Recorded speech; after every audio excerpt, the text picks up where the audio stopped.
Shalom, shalom. I'm going to get straight into the scriptures. All praise and glory to Yahweh Shem Shai. All praise and glory to Yahweh, Ba'ashem, Yahweh Shai, Ba'ashem, Makak All right.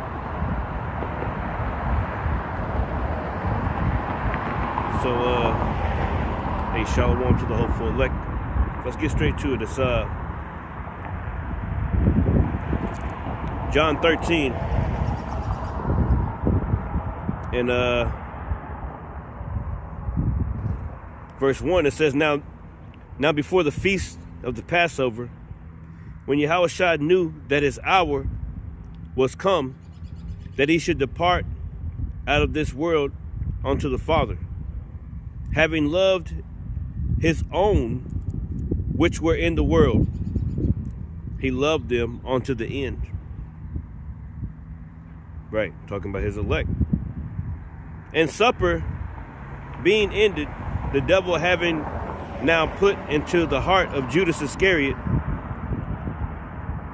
Simon's son, to betray him. Yahushua, knowing that the Father had given all things into his hands, and that he was come from the Most High, and went to the Most High Yahweh, he riseth from supper, and laid aside his garments, and took a towel, and girded himself. After that, he poured water into a basket, and began to wash the disciples' feet,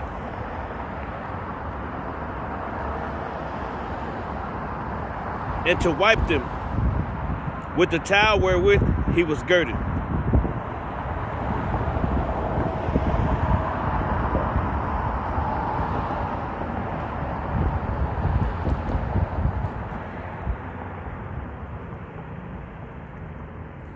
You know, that makes me think about things.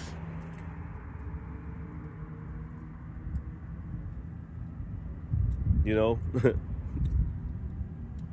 right. Are you going to wash your brother's feet? And that's not necessarily talking about, you know, really wash their feet. But that's what the Lord, he really did that. But as for now, how are we washing our brother's feet? Are we exhorting our brothers and sisters to continue in the faith, or are we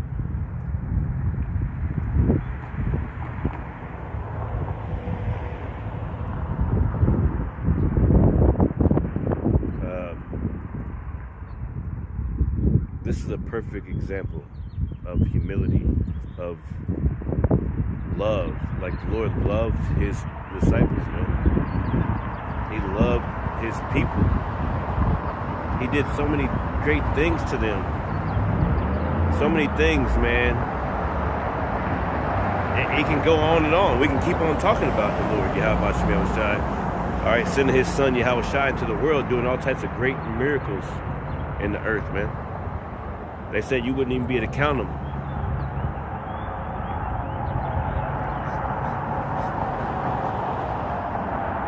The Lord's going to do great things for us, man.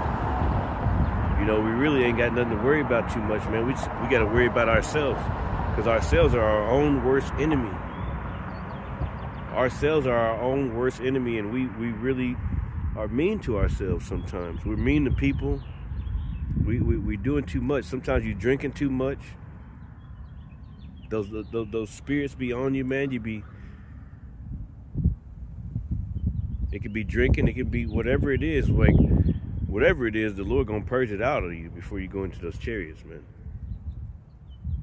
It could be whatever it is, man. Like, whatever kind of demon that you holding on to, or, you know, it might be coming to you in the middle of the night. You know, you've seen it in the mirror, like some fucking hawk creature. You know, it's something that's tied to you, man. The Lord trying to tell you something. Trying to speak to you, man.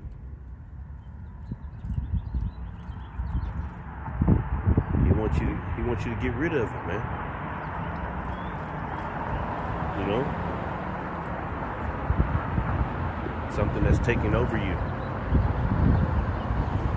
You know, making you into this monstrous creature that you can't even believe it yourself.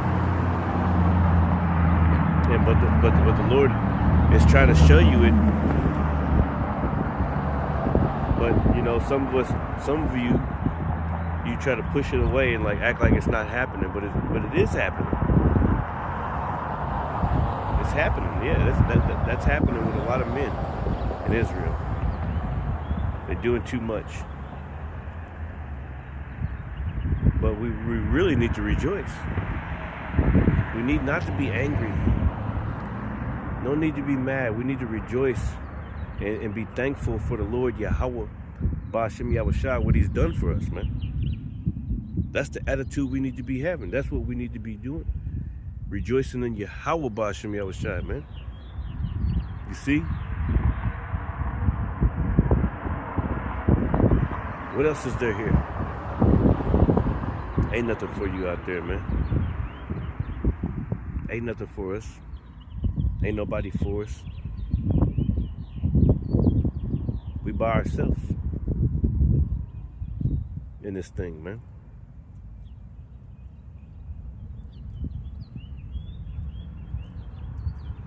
Look at these. I want to read some examples and stuff, man. But let me finish this John 13. John 13 and verse 5, it says, after that he poureth water into the basin and began to wash the disciples' feet and to wipe them with the towel wherewith he was girded. Then cometh he to Simon Peter, and Peter saith unto him, Lord, doest thou wash my feet? Yahushua answered and said unto him, what I do thou knowest not now, but thou shalt know hereafter. Peter saith unto him, thou shalt never wash my feet. Yahushua answered him, if I wash thee not, thou hast no part in me. That's the most important part right there, man. If we be not washed, if we be not clean, how do you expect to go up into the chariots? And the Lord said he's going to wash us with what? These living waters. Not just some of the doctrine. Not just this, not just that. You got to include the mercy in there. The long suffering. You got to include the humility. You got to include all those things because that's what the Lord was about. He wasn't about no proud ass stuff. He wasn't trying to teach people to be proud towards each other like some men we know that teach that. He was trying to be humble. He didn't go around beating on people.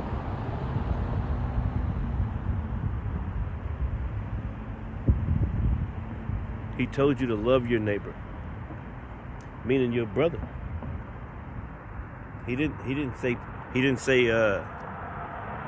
I want you to put a curse on your brother and pray to me for me to kill your brother. He didn't say that.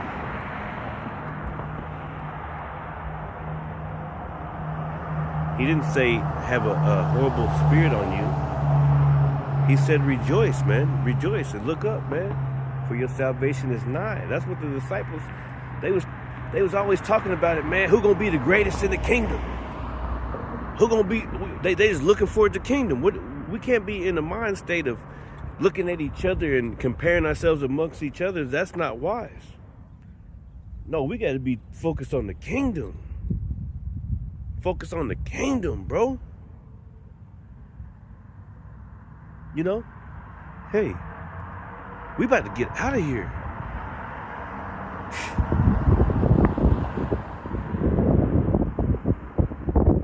We about to get out of here, bro. Focus on the kingdom. On things in the heavens. On the mind of Yahweh Shai Mashiach. Like, what kind of planets did he get? What kind of things he got for us planned? We can only imagine a certain amount. But what does the Lord have planned for us? Like, we got so much going down, man. We can't harden our hearts. Going back to my title of my lesson, harden not your hearts. John chapter 21, and I'll start at 18. It says, Verily, verily, I say unto thee, when thou wast young, thou girdest thyself and walkest whither thou wouldest. But when thou shalt be old, thou shalt stretch forth thine hand, and another shall guide thee. That's right. And carry thee whither thou goest. This spake he, signifying by what death he should glorify the Most High. Right. And he's basically speaking about Peter's death. Yeah. So he said, it says, and when he had spoken this, he saith unto him, follow me. It says, no matter what you go through, this is what you're going to have to go through. You're still going to have to follow me. You're going to have to follow me, man. And what the Lord say, man? All right? It says, then Peter turning about, right? Then Peter turning about, said, see if the disciple whom Yahushua loved following, right? Let me read it in the CSB. What's that? That's the only one I can get on here. Let me see if I can read it. Let me see what it says.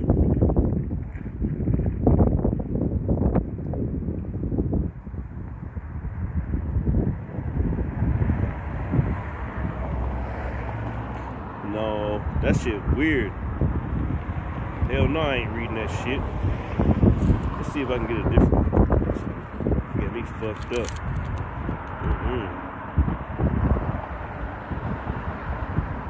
Listen to Blue Letter too, but I ain't got no, I want to read the NLT, but I ain't got no online over here, you guys.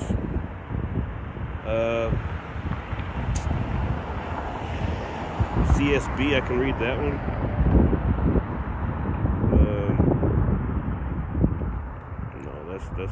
No, I don't want to read that one. Let's just read it in the regular, bro. Let's read it in the regular. But I'll explain it. It says John 21 and 20. Then Peter turning about, seeth the disciple whom Yahushua loveth, which also leaned on his breast at supper, and said, Lord, which is he that betrayeth thee? Peter seeing him saith to Yahushua, Lord, and what shall this man do? Yahushua saith unto him, if I will that he tarry till I come, what is it to thee? What is that to thee? Follow thou me. So the Lord was telling him, stay in your place. Why are you worried about something? You know what I'm saying? Something you shouldn't be worried about. What is it to you? If he loved me and I love him, what is it to you? John, he got his head. He leaning on the Lord. He loved the Lord. The Lord loved him back. What is that to you? You know? That's how beautiful the Lord it was, man. Like the Lord loved. He didn't, you know.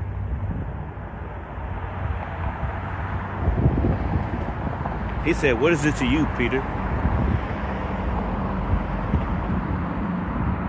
Like, what is it to you, some of you Israelites? What is it to you that the Lord love a man? That he revealed his secrets unto him. He showed things to him through the spirit of discernment that others don't see, and they get intimidated. But what is that to you? You ain't got nothing to do with that. We gotta focus. We gotta keep your eyes single. Hey, the Lord be dealing in different measures, man.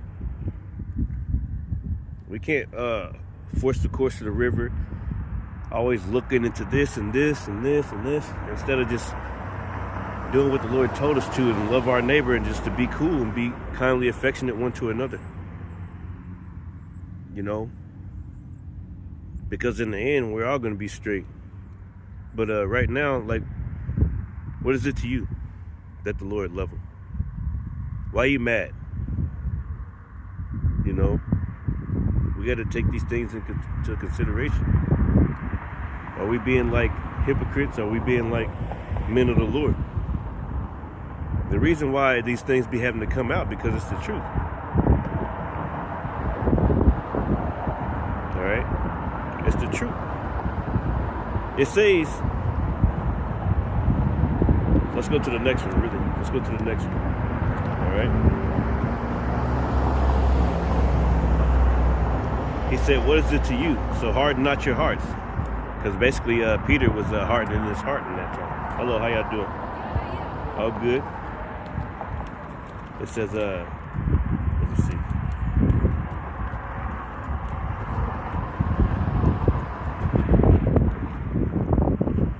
It says, I got alabaster box oil written down. Some weird stuff, man. I got a few scriptures I written down. Basically, the Lord said, what is it to you, to Peter? And here in John 21, basically, it's because, Peter was basically trying to figure out, because, they were always, he was trying to figure it out, like who gonna betray you, and who, this, that, and the other type of stuff. Like, Lord said, don't be worried about it, man. Why are you worried about it? Like, and that's likened onto, a lot of things that happen these days. Like, a lot of Israelites, they got a lot of hatred to other Israelites, but what is it to you, man? The Lord be like, why are you so worried about it? Why are you worried about them so much? The Lord told you to sweep your feet. The scriptures say one of the first things he told his disciples is that when you go into a city and you know what I'm saying, and they you know what I'm saying, what is it to you? He said, sweep your feet. It should be worse for that city than for Sodom and Gomorrah, man. Sometimes we gotta not stay in that city, lurking around, looking at everything they doing, setting up shop and got drones and shit, watching this, that, and the other. It's like, well, the Lord told you to get out of the city, man. You still messing with these people. So what is it to you? Whatever I do over here, I told you what to do, but because you have a hardened heart, you want to stay here in this city when I'm about to destroy it.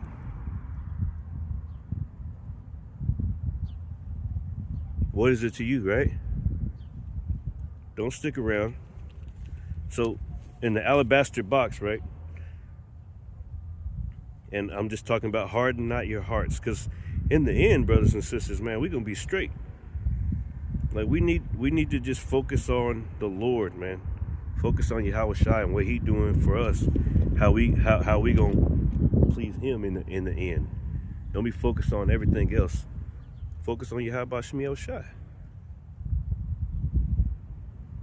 Matthew 26 and 7. It says,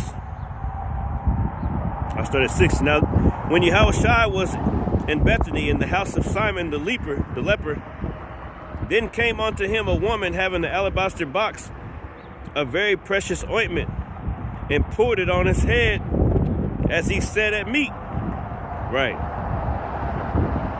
Man, I bet she was crying. Goodness gracious, man. The King, the Lord is here, man. It says, but when his disciples saw it, they had indignation, saying, to what purpose is this waste? Right. It says, for this ointment might have been sold for much and given to the poor. When Yahushua understood it, he said unto them, why trouble ye this woman? For she had brought a good work upon me. That's right, man. Why you keep messing with the little ones, man? They want to represent the Lord too.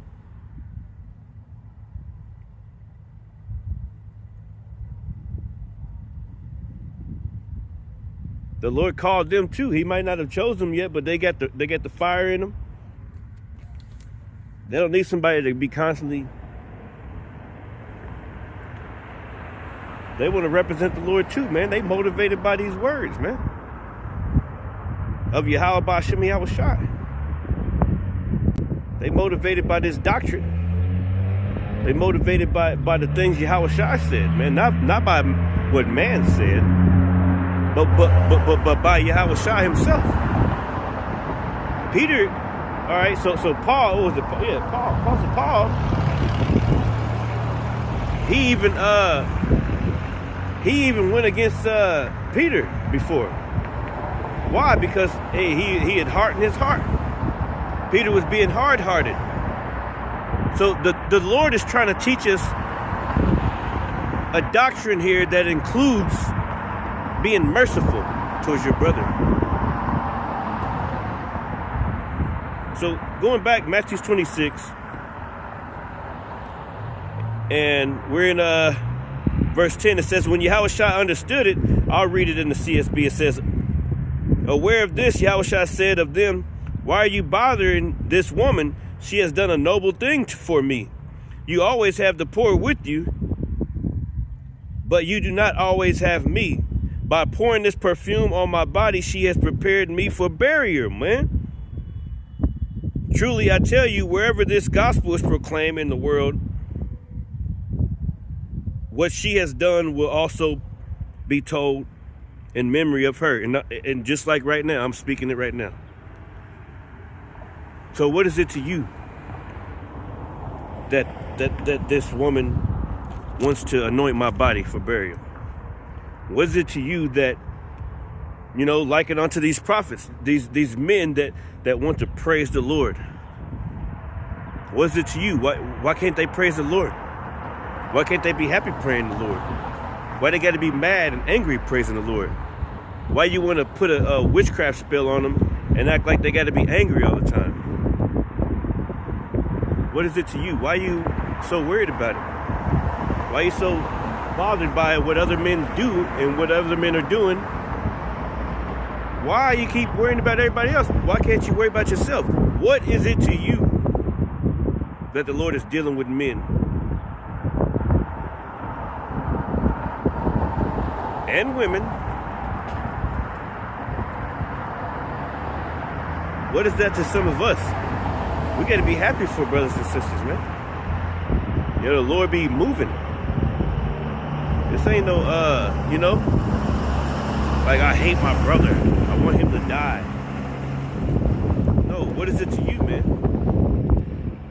Why are you so worried about the Lord having love for a brother? This is Mark. Yeah. What I got? Mark chapter 9. And that's pretty much it. I can close right there. Mark chapter 9 and 33. And I'll get this one because it's real. It says, and he came to Capernaum, and being in the house, he asked them, what was it disputed among yourselves by the way?